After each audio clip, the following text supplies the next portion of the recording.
Due to the graphic nature of the following content, it may not be suitable for all viewers.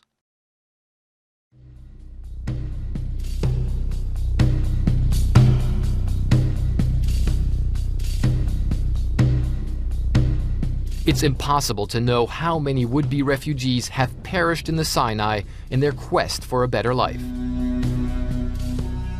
One aid group believes more than 4,000 Eritreans alone have died. For every refugee that finally crosses through the fortified border into Israel, many others don't. This man had a lucky escape from the traffickers, scrambling over a wall at the camp where he was held. He asked us to hide his identity, even though he's now safe in Cairo and registered as a refugee with the UN. He says Bedouin smugglers threatened to steal his organs if he didn't come up with the money they demanded for his release. Because I am an orphan and they could not ask anyone for ransom, the dealer threatened me to sell 1 or 2 of my kidneys for $50,000 each. The Bedouin gangs run a worldwide extortion racket. While the kingpins operate in Sinai, they have associates in many countries who serve as middlemen and funnel ransom money to them.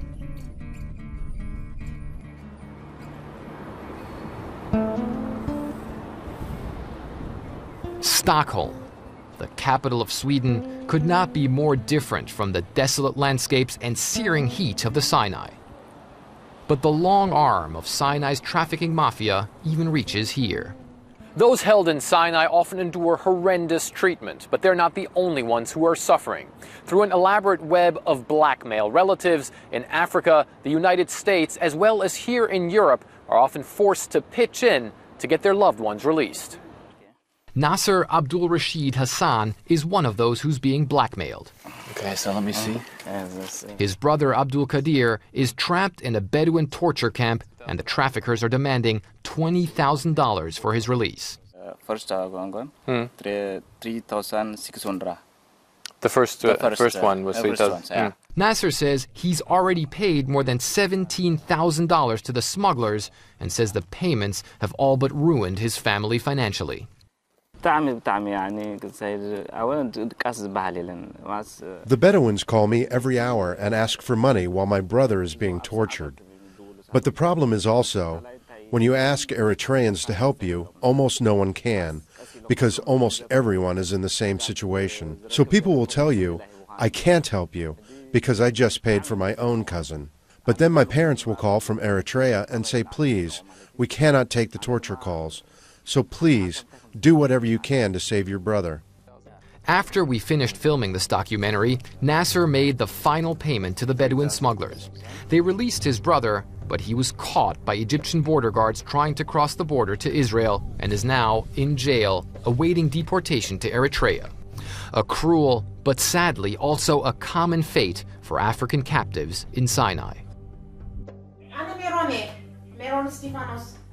Meron Estefanos is an Eritrean-born Swedish journalist and activist who's been reporting on the plight of refugees in Sinai for years. She says traffickers often make calls to families so they hear their loved ones being tortured and abused. The mother was telling me back home she was listening to her daughter being raped.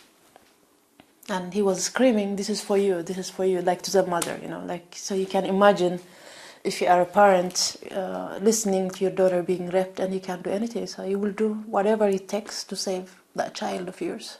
Meron says she's spoken to dozens of Eritreans even as they were trapped in the torture camps.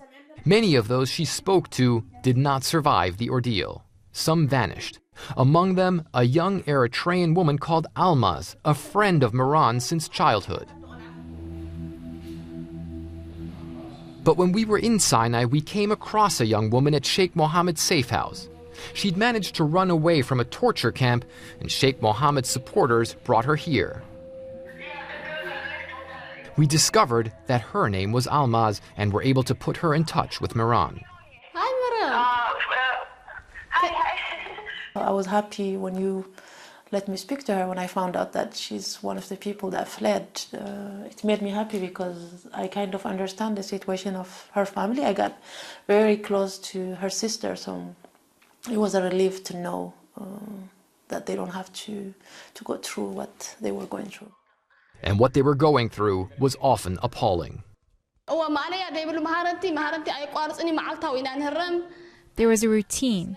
We got tortured every day. They beat us, and they would melt plastic and drip it on our back, drop by drop.